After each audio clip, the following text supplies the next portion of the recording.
live here at the Station of Decapitation Without Your Head. I'm Nasty Neil. We're joined by a lot of people. I think we've actually lost a couple people here going live.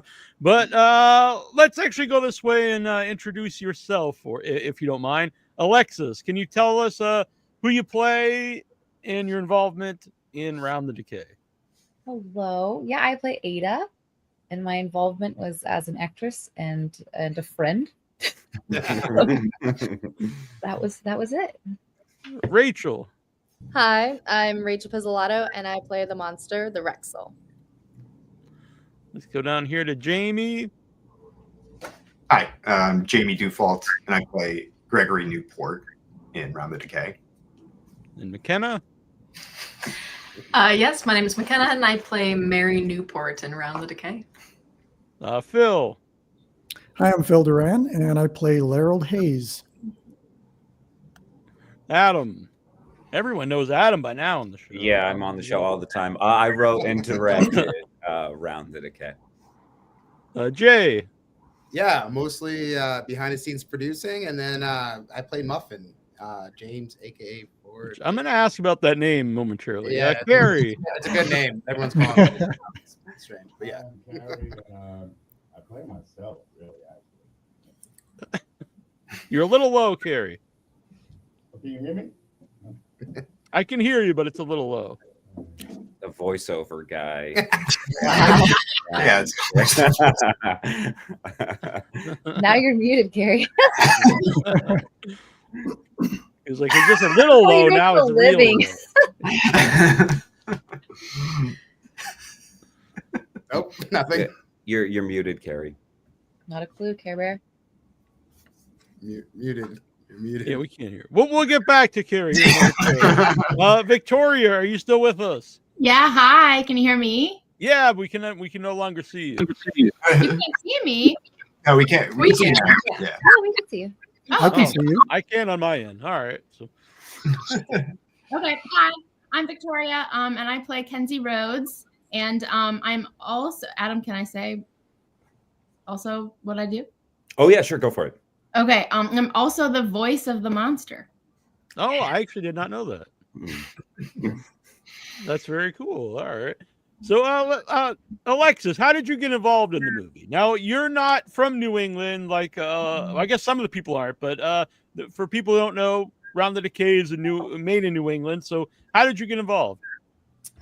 Was it 2019 or 2019?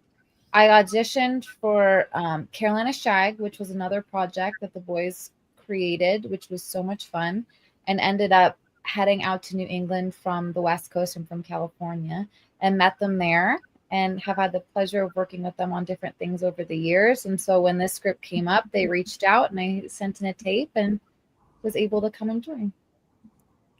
So I'm going to jump around a little bit. So Adam and Jay, did you have Alexis in mind when you were writing the movie? I wouldn't say that I wasn't saying she's going to play Ada, but I always thought that Alexis is incredible. And I can speak to the Carolina Shag thing, which was when she auditioned for Carolina Shag, all the producers, we get together and we have all the people that have hit the final standings. And we all ordered ours, and without talking to each other, and every single one of us put Alexis at 1. So we just really think that she's really, really talented. And so every chance that we can get to bring her back on screen, we try to do it, even though we have to fly her out from LA. Thank you. Rachel, now since you play the monster, how did you get involved, and how did they contact you? What went through your mind? Have you ever played a monster before? Yeah, so this was my first time ever doing monster work, and it's definitely not my last. I really, really enjoyed it. I think Adam kind of just flew into my inbox, and I do a lot of social media. I do my own stunts, and I do really cool kind of monstery things. And he was just like, wow, you would be really great in the movie. Let's see what part you can play. And then he offered up Rexel, and I'm like, yep. I immediately jumped at it because usually I'm typecast. And so I'm like, okay, yes, let's put her in a monster costume. And that was the best decision I could ever make. And Adam. No, Rachel says that you hit her up on social media. Like, how did she come across your radar? Okay, first of all, that sounds really creepy, wasn't it? Hey, like it's very professional. Yeah, but I did drop into her DMs, as they say. That's how Oh my they Slide. Yes, I'm very young. Really, what it was I was just kind of, I'm sure we all do it. I was doom scrolling one morning and just keep flipping through.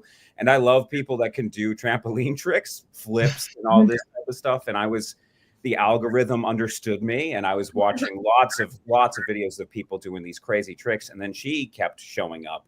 And so, of course, the algorithm goes, "Oh, you want more of her?" And Rachel is, as she's mentioned, quite an avid user of social media. And so one of the things I could tell was that she was fairly athletic. And then the other thing was that she was very tall. And so these were two things that I kind of figured, hey, this is kind of what we're thinking about for the monster. And we also really wanted the monster to kind of have like a feminine energy too. So it kind of all worked out. And then the next step was reaching out to her. And I think I've mentioned before where oftentimes I just reach out to, I'm sure half of these people are people that I just reached out to on a whim. And she thankfully responded, and very quickly, as she just said. And I'm glad to hear that she thought, because she was typically typecast, that she was doing something a little bit different, but also something that could showcase her skill set. Oh yeah. Did that change the monster at all when you cast Rachel? No, not. We had changes from like draft 1 through 4. But really, once I had started talking with the makeup artist, Greg from Anomaly FX, and we had already started coming up with a lot of the design, and he was going to shape it based off of the body that he got. And so Rachel ended up traveling over to Atlanta before she met me. We had spoken on the phone a couple of times. And Greg he's just really, really good at his job, and he adjusted according to that. And what was so cool is he kept sending me designs over the course of this. And each time it got cooler and cooler. It's so much cooler than what, I can imagine. This is why I trust all the craftsmen that get on board, because they're so much better at their jobs than I am at mine, and especially I am at theirs. And so, he kind of adapted to Rachel, and I'm sure Rachel adapted and changed the monster. And he kind of all shaped it, whether it be conscious or unconscious, Jamie, how did you get involved? And it's hard to recognize you without a cardigan on. No cardigan, no glasses. It's gonna be really confusing. Sorry for everybody. So I think this is the 4th project that I've done with Adam. I met Adam back in 2016. It's funny, I was actually helping a friend of mine with an audition tape for this indie film that I'd never heard of. And I was just being a reader for her, reading the sides. And I was like, oh, this is really good. I don't think I've ever once had that reaction to reading random audition sides for an indie film. And so then I just randomly reached out to Adam and told him that I was interested in it. And then, and he put me in that film. And then since then, and now he won't stop putting me in stuff. I don't know why. You're so good. By the way, just real quick, Spencer Wilding here, Darth Vader himself from Rogue One, is going to saying, "Go on, Rach." That's very. Hey, Spencer. Spencer's a cool guy. Let's see here. Where were we? All right, McKenna, how did you get involved? So Adam was starting to cast a project, Everwinter Night, a few years ago, and Jamie had worked with Adam before and knew how amazing they all were and had recommended me. So I sent in some audition shapes, and I was like, I promise I'm good at my job. And he was like, all right, we'll give it a shot. And so I worked with them on Everwinter Night, and then was happy to jump in for this project as well. And Phil, how did you get involved? And do you think you still would be if you had cut your hair earlier? Well, I'm not sure. Actually, my involvement goes all the way back to Carolina Shag too. Even though I wasn't actually cast in Carolina Shag, I auditioned for it, and Adam said, "No way, we'll never work with you. You're horrible." No, actually, he actually was considering me. We went back and forth by email several times. And he actually ended up casting Carrie Height in the role that I auditioned for. Oh, really? But he kept in touch. He said, I'd like to work with you at some point. I said, well, I'd like to work with you at some point.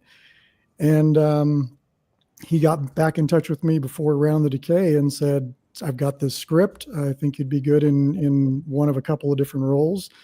And we went from there, and he ended up casting me as Laurel Hayes, and it was just a great experience. So I'm hoping that it's one of many with Adam and everybody else at Dreamscape. So, Jay, how long have you known Adam, and have you guys worked together on projects before this? Yeah, I've known Adam since 7th grade. We were in preschool together. Yeah, technically we met in preschool. But 7th grade, off and on, like in the earlier days, definitely we were separated. But in the last decade or so, I would say we're extremely close, and in some way, another little bit less on the earlier films, but much heavily more involved in the later projects, to the point of us and a couple of the core group of Dreamscape. Been doing that now since Shag, probably. But just, I've always been amazed at his talent, so I've always wanted to contribute in some way or fashion. And what's the story behind the name Muffin? Muffin. Okay, so no, my character, he was a rather plump fellow in the past, and decided to get into hiking to lose weight. So he was known as Muffin because he was a little soft and a little big. And so that's just a nickname that stuck. And as you know, in all hiking groups, they always have nicknames for hikers and stuff like that. And Muffin. I didn't know that, actually. I don't know any hiking groups, but well, yeah, in a hiking community, this is actually something I knew outside the movie. People develop nicknames on trails, and so you have names. Okay. Yeah, and so every avid hiker has probably a name, and so mine was Muffin. All right.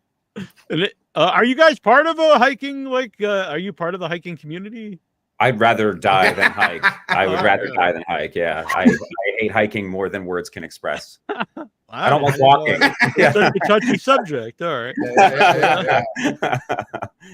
right. Carrie, since you said you played yourself, do you like run a hotel or up in New Hampshire? That's my business, Nasty. Hey, we can hear you. But can you hear me now? Yeah. Yes. All right. Yeah. No, it's great. Oh, Phil, I didn't know you went for the bartender in Carolina Shag. I didn't know that. The information I need. But that's how I hooked up with these guys. And I think because where we shot the film, there's also 2 escape rooms. And so since we did Carolina Shag, I did a couple of things for the escape rooms. And then we shot like a 100-hour movie challenge. Me and Victoria, she played my wife. She died. But I've been hanging out all that time, and then getting to spend more time with these guys. Like the really part was really me, because we got to know each other more on a more intimate level, on a deeper level. And so I don't own any hotel, but the characteristics of the character very much so align with me. So did you have him in mind for the role then? Yeah, no, I wrote Bart with Carrie in mind the entire time. And it's funny because, I mean, you've seen the movie, and most of the people here have. I know that Alexis and Phil haven't yet, but I won't give you any spoilers. That's right. I haven't seen the film. Most of my friends who knew me and had read the script, my producing team, which is Jay, and then my buddy Other Adam and my buddy John, we all read the script, and they all thought Carrie was supposed to play the Monroe character who Damien played. And I was like, no. I wasn't sure who I was going to have play Monroe. I didn't know Damien at the time. But yeah, I had written this specifically for Carrie. And like Carrie just said, we had grown to know each other better. We knew each other a little bit on Shag, but I think really during those escape room videos and that hunt, especially the 100-hour, we really gotten, became closer friends for sure. And, the two of us can talk football all day. We're both having miserable times being fans right now, but it has bonded us. And Victoria, how did you get involved? It's funny because before I saw Round the Decay, Victoria contacted me on Instagram, and then when I'm watching the movie, I was like, oh, she's actually the lead of the movie. That's me. Yeah. Yeah, Neil, hi. I'm like Hello. happy to be here. I'm glad it worked out this time. Yeah, that's me. I'm Kenzie. God, how did I get in contact with Adam? That was forever ago. I always tell him now because I've known him past 7 years. Once you know somebody for 7 years, they're in your life forever. So Adam's stuck with me now. I think if I just take like a bit of everybody's story that they just told, it probably makes up mine. Adam, I guess, reached out to me about Ice Patrol. That's what happened. That was winter 2016-17. Jamie played my brother in that one.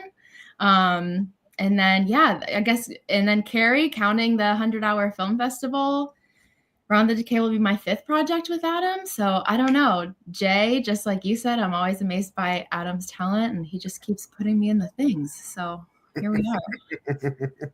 And he always talks really highly of you, not just because you're here right now. Anytime Adam, I'm gonna badmouth her right now. But he's gonna go talking all the crap. But I hope his ears burn every time that is that the saying? I hope they burn every time I'm talking about him. Everybody that knows me, even if they've never met Adam, everybody knows about who Adam is because I bring him up all the time, and he's all I talk about. And I should have made some popcorn to hear Adam talk about movies because it's my favorite thing to do. Just sit there and listen. That's very kind. Actually, along those lines, did you tell any of the cast members to watch certain movies to get like prepared for Round the Decay? No, I don't think so. I know I did that for Ice Patrol. I'm pretty sure. Jamie and I had some conversations about things. I remember that for sure. Jamie loves to ask 6 billion questions in the long form text, which is really nice. I think I do every now and then, but I'll only do it most of the time if an actor really wants to go down that path and talk about where these things came from. I only really ever send it to crew, mostly my DP, if I'm talking about like the look of a film or something like that. I also don't want, I'm fine with it if people ask for it, but I don't want to put something in front of somebody's face and then them start to mimic a particular character. It's like, no, there's flavors of that character that I was thinking, and that's kind of all that it is. So I don't necessarily want to bog it down. And also they're all actors. And as we all know, actors just don't watch movies. So getting them to watch anything is already a miracle. So Alexis, can you talk about being in the caves? What do you want to know, Neil? What was that experience like? And are you actually crawling around in like in not really tight areas, but smaller than everyone else? I'm wondering what specific shot, because there's like fake tight spaces that we create. So I don't think I was ever in any danger crawling through a real cave. Yeah, I wasn't trying to say, Adam put you in harm you or anything, but a lot of those were simulated. So I'd go in like a tube crawling, which was really actually pretty cool. I've never done anything like that. That was a pretty fun time, actually. And I haven't seen it. So what I'm assuming is it looks like I'm going down a cave or up a cave. Well, that's the goal. Yeah. Yeah, I was really just horizontal. So I'm really eager to see what it looked like, but it was fun. We got to do a lot of things. Like I just haven't done that before. So that was an experience. When are you gonna see the finished movie? Because I guess you can't, since you're on the other coast. You won't be here for you weren't here for some of the premieres. No, I'm hoping to see it in theaters out here though, because it's hitting theaters. So I'm gonna find the theater closest to me, and I know my family wants to see it. So I'm excited to see the big screen. Huh? Yeah, if I knew what I was doing as a host, I should have mentioned that right away. That people can get the vouchers now, which is a really cool setup. Adam, you could probably explain it better than I can. Yeah, so we have this ticket voucher system, which you can go on to dreamscapeproductions.com and get it, or you can. I have the link everywhere. Yeah, the link is everywhere. All of our Instagrams, all of that type of stuff. Basically, it's this voucher that you purchase, and it works for any theater or just about any theater that will be playing Round the Decay across the country when we do hit theaters. We're going to start announcing some of those theaters. We're just, dotting the I's and crossing the T's here when it comes to the contracts with a lot of these places. However, that voucher will get you a ticket, like I said, to many of these locations. And what it also does is it helps us get into more, because if they see that people want to go see this movie, then it gives us more leverage when it comes to talking to the theaters. And also it gets you that digital download of the movie before everybody else gets to see it too. So that's great. Yeah, no, and we think it's a pretty good value overall. I know it's uncommon to purchase your tickets beforehand. Most people don't do it. They do it the day of, maybe the day before, something like that, or even when you show up. But we wanted to give that perk, which is that digital download. And also we're trying to push that this is part of the indie theatrical revolution. We're trying to find ways for independent films on smaller budget levels to get into the cinemas. And we've talked about it 100 times, Neil, when it comes to things like Terrifier 3 and what they've done for independent films. It's so great that they've cleared a path for us. And we're just trying to do our part to, hell yeah, we want to get our movie in the theater. That is a big part of it. But we're also trying to help. We're climbing one rung up on the ladder, and all of us are putting our hands down and going, come on, come with us too. We can find a way. And I always see a lot of horror fans online. They're saying oh, everyone's out of ideas. All that come out are reboots and sequels. And it's like, well, there's a lot of cool stuff out there. And if you go and buy a ticket to it, the theater will play more of those kind of movies. That's I whenever anybody says that there's no originality left, it's hogwash. It's poppycock. It's total nonsense. It really is. There's especially at the indie level, when you are forced into a box in terms of your budget and what you have to think creatively to get outside of that box. There are so many cool things being made at lower budget levels in the indie markets, especially because we don't have the pressures of having to make $1 billion and having to be based off of intellectual properties and stuff like that. I mean, Neil, you can definitely vouch for it, seeing as many films as you do. And there's so much cool stuff. Every person I talk to, especially about horror, so that 2024 was one of the best years of horror. I agree 100%.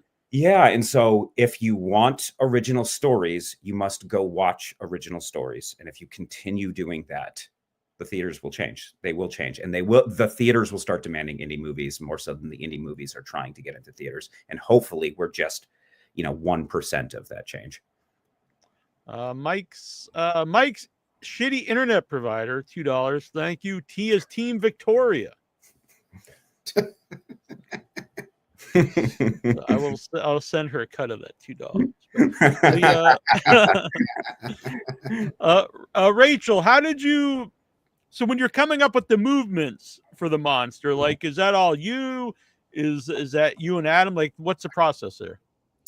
Yeah, so the whole process. First, I went to Atlanta, got my whole body casted, head to toe, mouth, everything. And then I went back to Atlanta and did another trial run, full body type thing. And then I finally went to New Hampshire and I got to put the whole thing on. And that's kind of where everything got into place, because when it's kind of just meh, you can't see it. And so I put it on, they started spraying me, they put the mask on, and I'm like, okay, I know exactly what this monster should do. And he already gave me videos of what it should sound like and how to mimic it, and just type of gargoyle type thing, you know what I mean? And so those YouTube videos definitely helped. Thanks, Adam.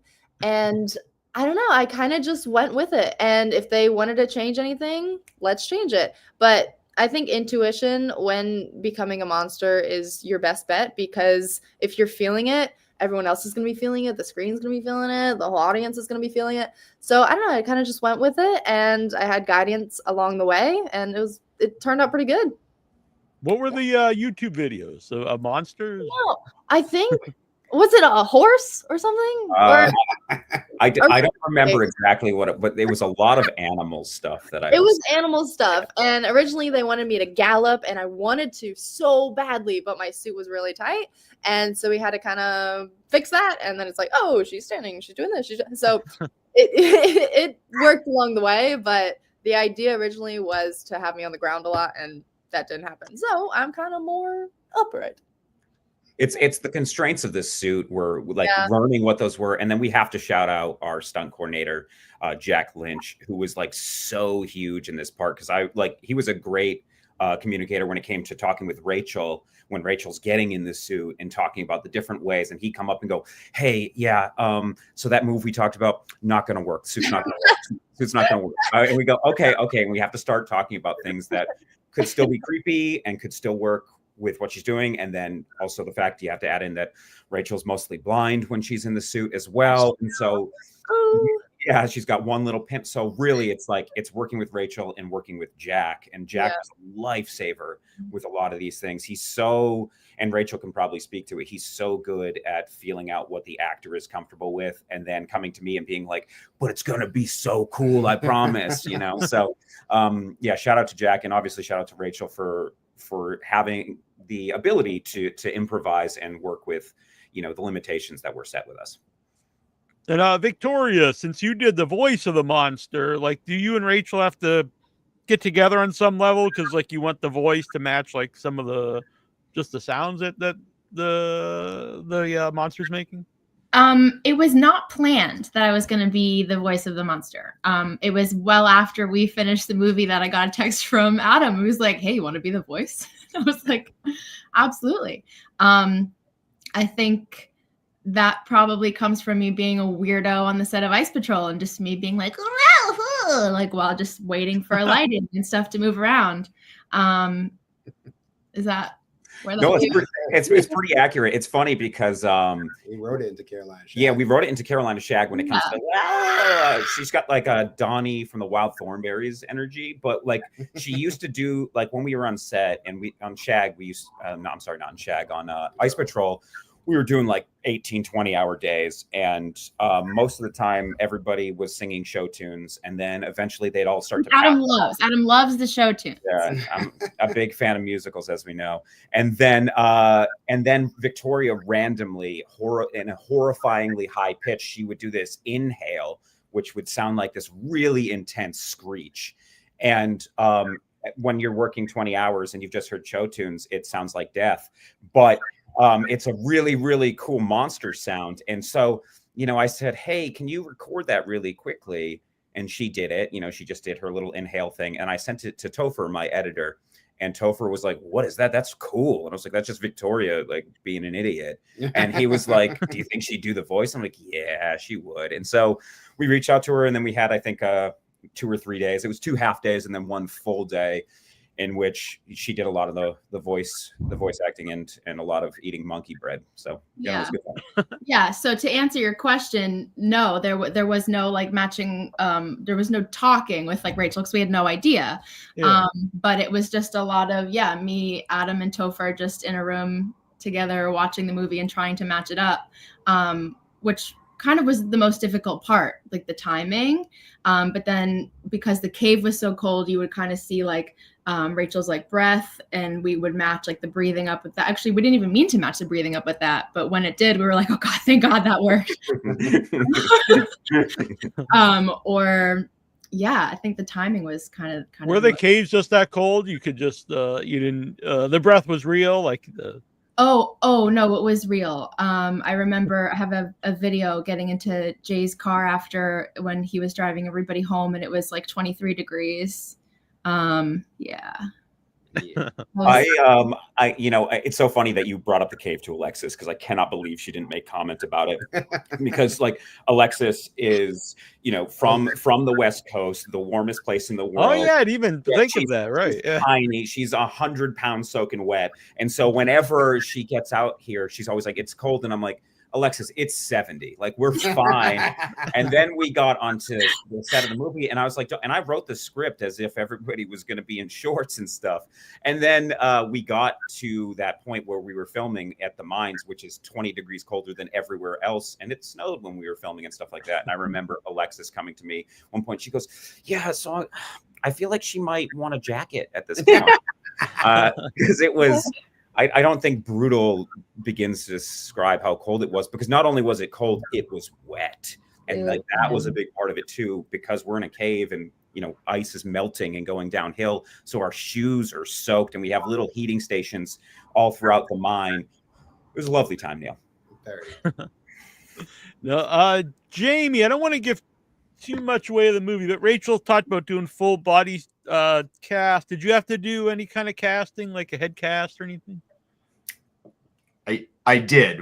I did have to do a cast of one of my body parts. I guess I'll just leave it at that. Man, I think that's a good selling point.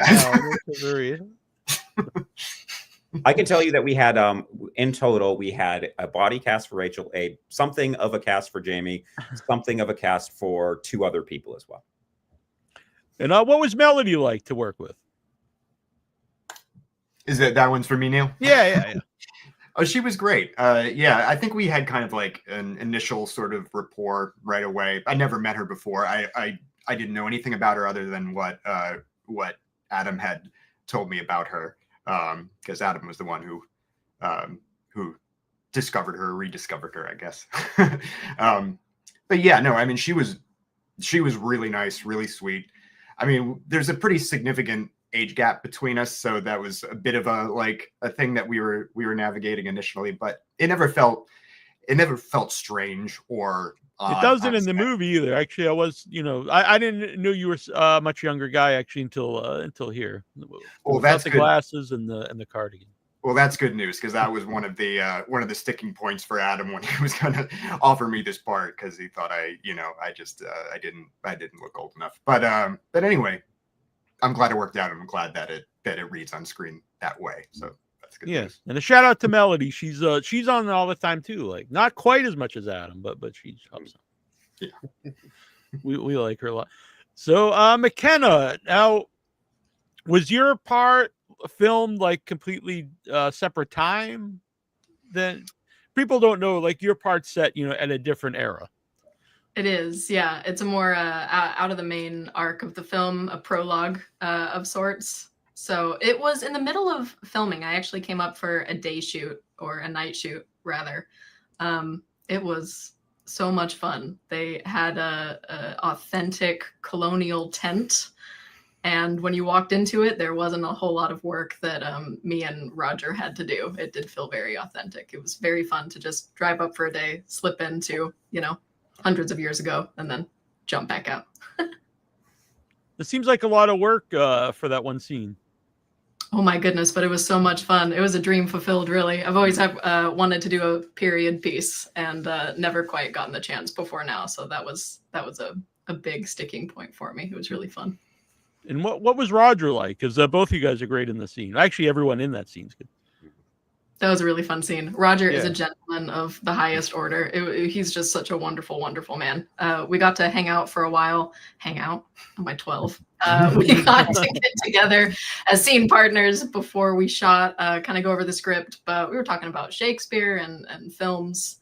Luckily, our processes were quite similar. So when it actually came to shooting the scene, it just felt really seamless and really fun. I just got to play pretend, which is my favorite thing. And Adam always makes that really easy, to just kind of be. And Phil, what's Adam like? Who I believe was going to be here. Maybe he'll still pop on at some point. Oh, Adam Wepler. Yeah. Because you have a lot of scenes with your character. Oh, he was great to work with. He was great to work with. We actually got together on Zoom a couple of times ahead of time to be sure that our characters were kind of meshing it so that we would be, believable as father and son. Because, we were working on it ahead of time on our own, of course. But we wanted to be sure that what I was coming up with for backstory and character and things like that, we're going to work with what he was coming up with. And so we got together a couple of times, and then once we got onto set, it felt to us anyway like it really just worked really well. And we got along great offset too. We had a lot of fun, and really enjoyed hanging out with him and meeting him and working with him. He's great to work with. Alex Shields, good work on the film, everyone. Congratulations. My question is, how did Roger Clark get involved in the film? I hope the film will be a big success. Well, thank you, Alex. I owe him a coffee. We're supposed to go out for coffee. He's a very nice young man who came to our premiere. so how Roger got involved with the project was we were just finishing up Everwinter and we did a showing of it, and we ended up showing a short film. I think it's called A Death to Die For. It's like a short noir directed by this kid named Jackson Mermina kid, but he's, he is in his early 20s. He's actually in the movie. He plays Quentin. And we played this short before our film, and I went, God damn it, this sucks. It's so much better than our movie. It's going to make our movie look bad, because it was really good.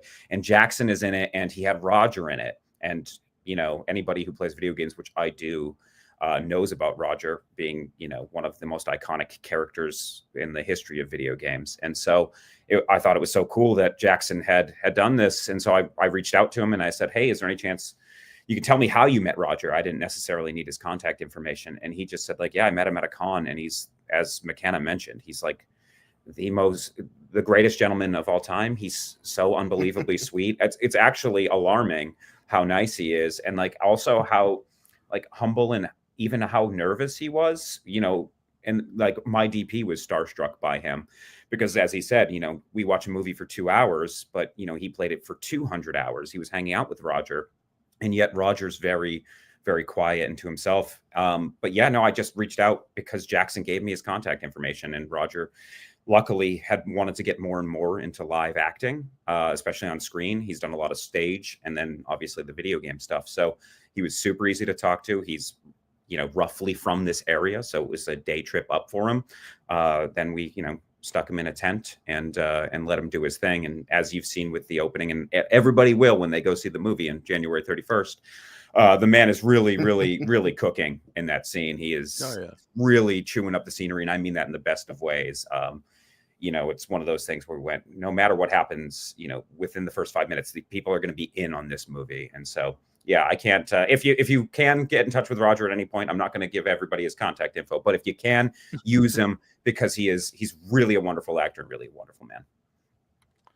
Spencer, good night. I think it's 1 o'clock out there, but he is looking forward to watching Round the Decay and seeing all of your work. Congrats to y'all. Happy New Year to y'all. Catch up soon, Neil. So yeah, Spencer. Now, Rachel, have you worked with Spencer before? Or do you know Spencer? So okay. Spencer Wilding, let's see. I think I met him at Comic-Con, and we instantly hit it off, and I was like, I know you. And he's like, I know you. And then we just like did a fight scene, and it went crazy. And so then I posted it, and then we kept doing fight scenes. So every time we see each other, we just fight, we play fight. And he's literally like, I don't know how tall he is, like 6'7", 6'8". Very tall. Yeah. He's tall. And so me, my family, my brother's 6'5", we all went out to eat, and we just had an amazing time. And so he's literally like such an amazing human and one of my best friends now, and obviously one of my biggest supporters. So thank you so much, Spencer. Yeah, Spencer is great. He pops in a lot on the show too. So it was funny right after I met him on the show. If you guys have ever been to Play Arcade, I think it's called Play Arcade. It's an barcade. It's in Massachusetts. I'm not sure exactly where. But anyway, I was there. My brother's like, is it that the guy just interviewed his signatures on the wall? And I was like, oh, yeah. And so I texted Spencer, and it was just kind of funny that it just happened to be right behind me right after I had him on the show. Yeah. Spencer's amazing. Yeah.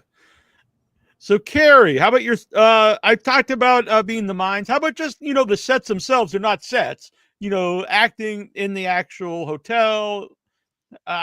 What's that like for an actor? Is that much better, obviously? It was much warmer. The hotel's warmer than the cave. Yeah. So I loved that. Well, I had done work at that particular place before, so it kind of felt like home. I was returning to a place that was familiar to me, so that was cool. It's also in terms of the genre we were working in, horror, that little town, it fit perfectly, because haven't been to a place like that before, so that was new and different, and I'll just leave that right there. Our first night of filming was a literal smack in the face, because we got everything. It was cold, it was rain, it was snow. I thought people were gonna quit. because frosty. And then that day, I decided that my character wore a jacket always, inside and out. So it didn't matter. I like that. Yeah, yeah. Just add that right into the character. It's got a hat and a jacket all the time. That was inspiring for other actors. Yeah. Who also felt like they were gonna die if they didn't get a jacket. You're like, yeah, they like this guy. They all wear jackets in unison. Yeah. I can really like the cave sucked. It was day 3 or day 4 that was like especially brutal though. That's when we had snow. It was an outdoor scene at night, and there was wind, and it was quite possibly the coldest day of all time. So, as the director, I'll take all the credit for the great jackets that were given to each of the characters, which you can now find online at third-party sites if you look it up. This is actually a true fact, where they're now selling the. Really? Yes, if you look up Jamie Default Round the Decay right now. The purple sweater will show up as a sale item, as will Carrie's jacket, as will Phil. Your jacket did make the cut as well. You guys are all very fashionable, and it was all because of the director, strictly the director making choices. So. Yeah, you can grab my sweater at a very low price of $130, apparently. yeah, that's true. Yeah. Are you telling me, Adam, that my coveralls did not make the cut? Those are not being sold. Listen, I think it's coming. You know, once everybody sees the full movie, I'm sure that the entire wardrobe of Round the Decay will be a hot item. Pepe Potit, were there any bats in the cave or any wildlife nearby? No, I don't think so. We had the scariest. There were frogs. There were frogs. There were certainly frogs, that's for And sure. Topher had to yell at us because I was screaming about the frogs, and he had to scream at me to stop screaming about the frogs. There were frogs. There were sections that were roped off for danger purposes, and we did have a rock fall in the danger sections, which we were not close to. And then actually in town, when we came back for the reshoots, there was a bear, but that is the extent. No bats that we saw. To be honest, when it comes to the cave, yes, that is a real location for the most part. There are obviously parts that we built, especially that shoot that Alexis was in. However, it's not a cave. It is a mine, and so it is open aired for a lot of it. There are little cubbies here and there with coverings, but the biggest area of it is completely open to the sky. And of course the elements on camera. Right. I was only at the mine for one night, but it was so striking when you walked through at night, and it was a clear night that I was there, and there were stars, but it was meshing with the glittering of the mine walls. So it looked like one shining sphere that just like kept going in a circle. It was so striking. I think about it all the time. I didn't have to act in the cold though, so I don't get the quote. It's always better to have filmed in the mine than actually film in the mine. Some of us are still there. Yeah, we do believe, we kind of all believe that we're still actually there. We're going to wake up and it's the first day of the shoot at the mine and we have to do it all over again. Victoria, what are your thoughts on the mine? Well, I think every day I was there, we did something and I was like, please don't tell my mom. Because I would like get in the back of like a pickup truck and we would go like around this, I don't know, way that you probably shouldn't have driven. And yeah, it was very cold. I think most days Jay wore so many hats on this movie that I think most days I would be like ride shotgun in his car back to make sure he stayed awake. that was probably my priority. I mean, but it was cool. Like it was cold, yeah, but like Adam says, when we're running through a cave, we're really running through a cave, and we really hope that like comes through. It wasn't fake. We were there. Yeah. We're still there. And what was Damien like? Damien Maffei. Is that still me? Yes. Hilarious. I had to try really hard to not laugh. In the bar scene, he does these things, and he like improvises a lot. He stays on track, but I know Adam's nodding his head. He improvises a lot, and I know Sienna at times would just break and just like be hysterical because he would what would he say? Am I allowed to swear? Yeah, you could say whatever you Okay, want. he would just say like shit bagel and fuck nuggets and just like I think Shit Bagel made the movie. Yeah. shit bagel made the movie. It did. Fuck Nuggets did too. Yeah. He's hilarious without trying, and people would try. People would say that he should do stand up, and he was like, no, because it just happens, and he can't plan it. But other than being absolutely hilarious, very professional. I think Adam really hit it on the head last time he was talking about him. Adam would come up and say something to him, and he would just go, okay. and walk away. And that's just kind of it. Yeah. I had him on a couple weeks ago on the show, and he's very funny on the show. And I could see maybe he could rub some people the wrong way, honestly, but I definitely got along with him. He's got a very dry sense of humor too. Yeah. And it's also I think part of the comic part of it is he's almost got like a Stephen Wright like delay to his responses to things, which just makes it all the more hilarious. The moment I actually saw him like walk into a room, I started laughing, and he was walking into a room. So no, I think he's a lot of fun, and I think he's just really, really sarcastic. If he rubs people the wrong way, it's because he's trying to. Yeah, I only say that because I had a great time with him, and I think I have a similar sense. I'm not as funny, but I have a similar sense of humor. But I did have some filmmaker friends of mine who were like, "Oh, that guy," and was kind of going off on him. Like, I think he's a pretty funny dude. So, yeah, and he's in a million things. Good for him, and rightfully so. He's a good actor. Let's see. I was lucky enough to see the screening back in October in Millbury. I'm so happy it is releasing wide soon. And that is from Tundra Portal. I hope they enjoyed the film. Well, said they were lucky enough. If they didn't, they probably would have said it was an unfortunate. Well, they were lucky enough to witness the worst film of all time. They could have been, saying that. So you never know. No. Jay, what? Since it was brought up that you had many hats in the movie, not just hats on your head, but so what was it like to watch it, with an audience? So it's just something not just in it, but something you've been involved, in the production. So I haven't seen it yet. This is well, that was a bad question. Yeah, it's a rarity. I wear many different hats. One of them is being a merchant mariner. So I disappear for 6 months a year. Oh wow, that's pretty well. Yeah, into the ocean. When I'm home though, I'm home 24 hours a day, which typically, it works out that I arrange to be home for these movies. So when I'm on set every hour of every day, doing all I can to get this production done. So will you be at any upcoming screenings? I go back to see at the end of this month, so there's a strong possibility I'm gonna miss it, but I will see the movie eventually, as long as the rest of these awesome people. Wow, that's all right. So who has actually seen the movie with an audience here? Rachel. All right, we'll go around here. For people who've seen it with an audience, what was the experience like, Rachel?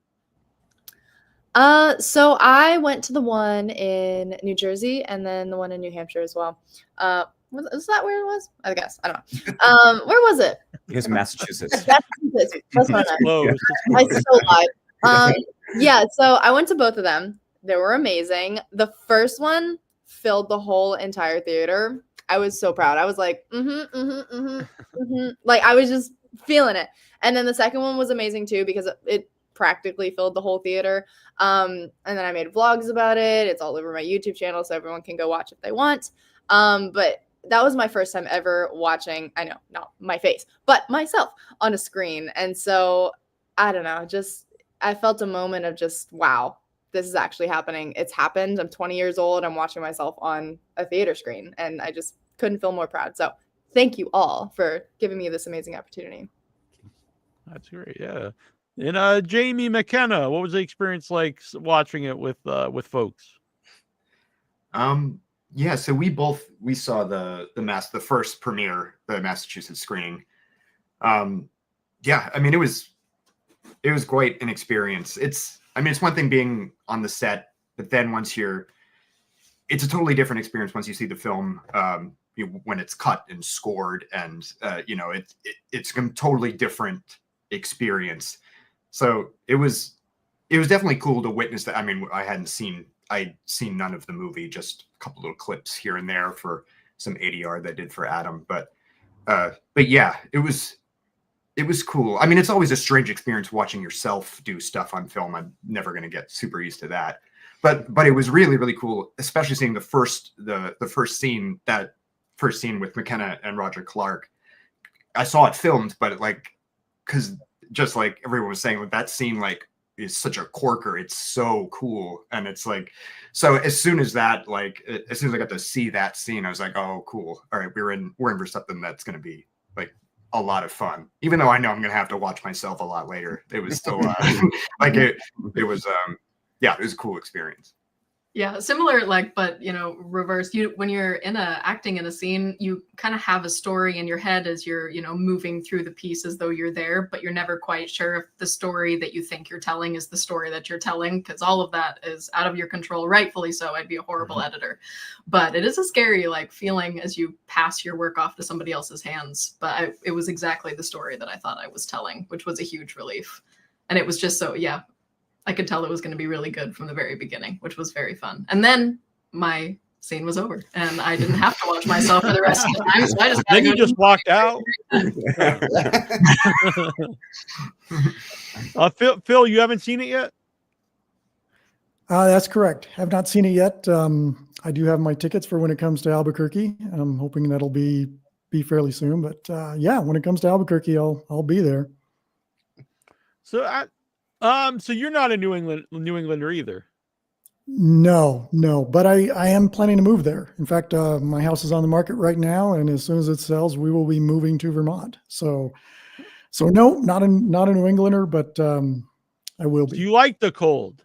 You're enough of the snow. Love the cold, love the snow. You Can't won't wait for to long when you hear. Carrie, did you say you've seen it?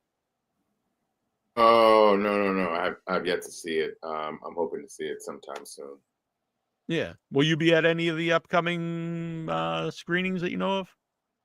I'm looking to purchase a ticket so that when it comes this way, I can catch it. Yeah. Where exactly are you at? Not at your street address, but yeah, you would never get there. But I'm in NYC. All right, it's not very far. With Victoria. Okay, yeah, Victoria. Have you seen? For some reason, Victoria, you're just a gray square on my screen for some reason, but I see on YouTube and on Facebook everywhere else you can be seen. So I can't see if you raised your hand or not that you've seen it. Have you seen the movie with an audience? I have. I went to both screening, two of the three screenings that were in that first week. I was at the Massachusetts one, which was really cool. Like Rachel said, the theater was pretty full. I had a bunch of family and friends come. I sat next to a friend of mine who, even if I was not in the movie, she's just very vocal. And so there was a lot of, oh God, oh no, oh God. So that's always kind of nice to hear. I'm like, okay, at least you're believing something that's happening. But it's like Jamie and McKenna said, watching yourself is always very strange. Adam, if you remember during Ice Patrol, I was like, don't show me anything. I can't watch myself at all. And now like I'm getting a little bit used to it 8 years later. But yeah, we're excited to show more people. Yeah. Now, are you a horror movie fan, Victoria? Oh God, no. What? Interview's over. I saw Adam's face when you asked that question. He's seen like 7 movies Rachel's ever. a big fan. Yeah. No, there was a point in time back in high school when my sister and we would have friends over and watch a horror movie every Saturday, and I got into a rhythm and I built up a tolerance, and we would still have to watch like SpongeBob after, and I would still have nightmares. But I don't know. I never got over it. They scare me to death. Rachel knows that I couldn't even tolerate her mask. Whenever she would come onto set every single day, I would have to acclimate, and she would run around and chase me. I would stand there. I would just stand there and look at her. Like, all she had to do was just stand there with I was standing there drooling on her. Oh, so good. Oh God. Yeah. I mean, Adam says he was a scared child. I'm still a scared child. I never got over it. I will have nightmares the rest of my life. All right. Well, yeah, I know. Adam's like a late bloomer for horror. Mhm. And so I'm he's just trying. I mean, I really want to see. Maybe it's like definitely because I'm a woman, maybe. But is it The Substance that came Oh, out? yeah, The Substance is Even great, Adam won't yeah. watch that one, but I want to see that. But there was a preview for a horror movie that came out this week. It's called like The Front Room or something. And even just that commercial, I was like, oh my God, can you just turn it off? I can't watch things like this. That's how I have to do it. I can't. I hate being startled. Well, I do want to mention for people like me in New England and Boston area, it is coming to the Coolidge Theater, which is one of my favorite theaters. A really old theater. I think it was been around since the 20s. And they're doing some midnight screenings, which is I'm a huge fan of midnight screenings at the Coolidge. It's the coolest thing that's ever happened to me. I love the Coolidge just like you do. It's my favorite theater. I've always wanted to have a premiere there. We get rejected every time we try.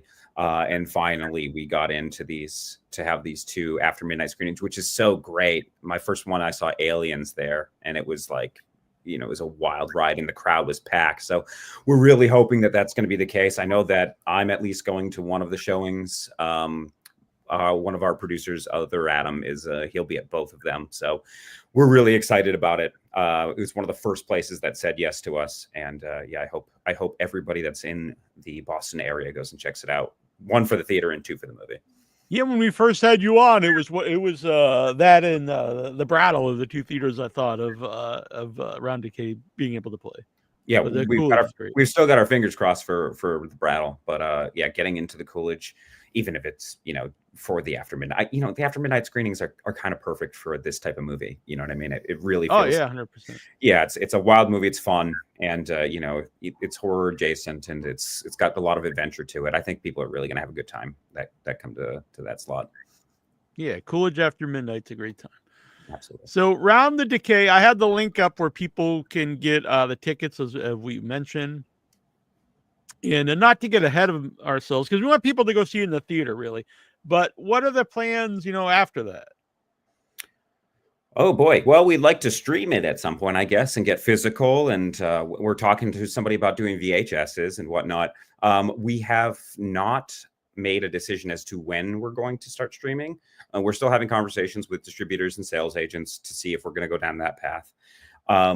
But really, in having conversations with theaters, the big thing is that they do like the flexibility of being able to show it potentially later. If it doesn't work necessarily for the first week for them, they can show it for a little bit longer afterwards. And so we keep getting the question, when are you guys going to streaming? And our answer is like, it's kind of dependent on what you guys want it to be. And boy, oh boy, do they like that answer. So we're planning on, you know, we've been talking about it for a March or April. It's sounding like it's probably going to get pushed a little bit more. I can't say when exactly it's going to be.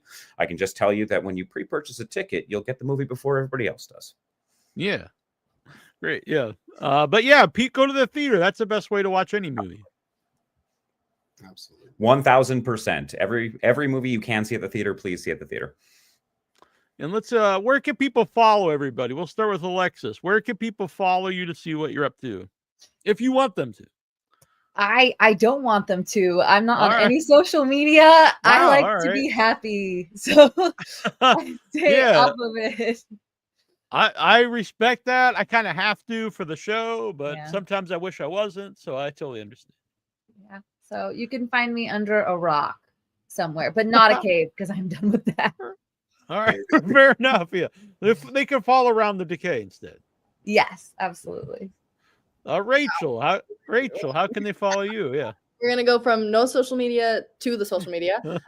So you can follow my Instagram at Beauty and Brains with the twist, TikTok Rachel_Pizzolatto, Twitter BrainTwist2112. YouTube is Rachel Pizzolatto. My website at beautyandbrainswithatwist.com. Snapchat, it's Rachel Piz. What else we got? Oh, You on Friendster? anyways, everything else is just my name, Rachel Pizzolatto. Opposite of How about McKenna? How can people follow you to see what you're up to if you want them to? Yeah, before I join Alexis under her rock for now, it's coming. It's McKennaParsons.com for my website and McKenna Parsons NY for my Instagram. Those are really the only ones that I've looked at since 2007. For me, it's just at Jamie Dufault is my Instagram. That's the only thing I check or update. So, all right. Phil, are you on social media? Well, I went under the rock for a while, but I'm back. Instagram only. Phil Duran actor. People can follow me there, and I might go back under the rock, but I'm hoping I can hang out for a while. Yeah. Alexis is trying to pull you back under the rock, but Adam, so how about happy yourself? under this rock. Continue. Director Adam Newman is my Instagram. I'm Adam Newman on Facebook. If anybody uses Facebook anymore, I do. Yay! And Spencer Wilding, apparently. Yeah, well, perfect. We also have Dreamscape Productions LLC is both the Facebook and Instagram, and then Round _ the _ Decay for the movie. Jay. Yeah, you have social media. I know you're out on a boat. I don't use it as often as a lot of people, but Jajovo _ is my Instagram, and typically if Adam sends me something, I just repeat it. That's basically what I do. Do you have internet connection when you're out? Yeah, we have Skylink out in the ocean, so I can have access to everything still, but I work too much, so. Yeah. Carrie. Yeah, I'm at just Carrie Hyde at Instagram or carriehyde.com. Very simple. All right, fair enough. And Victoria. I do have a website. I think it's just my name, victoriamira.com. And then Instagram is Victoria Felicia 18, or you could really just type in Victoria Mira. I don't think anyone else has my name. Yeah, they can find you. Very good. Yeah. All right. Well, this was very fun. I appreciate everyone being here. And I know with a lot of people, sometimes it's hard to get to everybody. So I'm sorry if I didn't get to everybody as much as I should have. But I think it was a good time. And I really like Round the Decay, not just because you guys are all here. I like the movie. And can I add that a lot of the Round the Decay, everything will be on my YouTube channel. I did the full body casting, head, feet, arms, torso, everything. That's all on my YouTube. And then an interview with Adam Newman and all the behind the scenes. And then once the whole movie comes out, it's going to be all over my social. So if you want to see the monster, follow me. Very good. Yeah. Yeah. And I'll share that stuff out when you have it up, the different behind the scenes stuff, if you would like me to. Yeah. All right. Well, this is good. Can I say something real quick? No. Yeah, really. Just I'll see you then. No, you can. It's finally fun. Yeah, obviously, thanks for having us. This has been really, really cool. We're really excited for people to go see the movie. I did mention that we would be announcing some of the theaters coming up. Like I said, we are trying to finish all the contract stuff with a lot of chains and things like that. But I can tell you right now that we are playing in Circle Cinema, which is out in Oklahoma. We're playing in Paragon Cinemas down in Florida. These are all people that have already agreed to it or have it up on their website and stuff like that, so I can mention it. We're going to be playing in the Colonial Theater in Belfast, Coolidge. We're going to have those midnight showings, and we're going to be playing at the Flying Monkey for one night as well. There's a couple other ones that I'm just forgetting off the top of my head. But yes, we've already started hitting some of these theaters, and then there's going to be a whole lot more coming up soon. So yeah, everybody please stay tuned because I feel like we're going to be all over the place. Yeah, very cool. All right, guys. Thank you, everybody, for doing this. Thanks Check so out much. Round the Decay. Go get your tickets. Thanks. Buy the tickets. Bye. Bye, everybody. Thank you. Bye. Bye.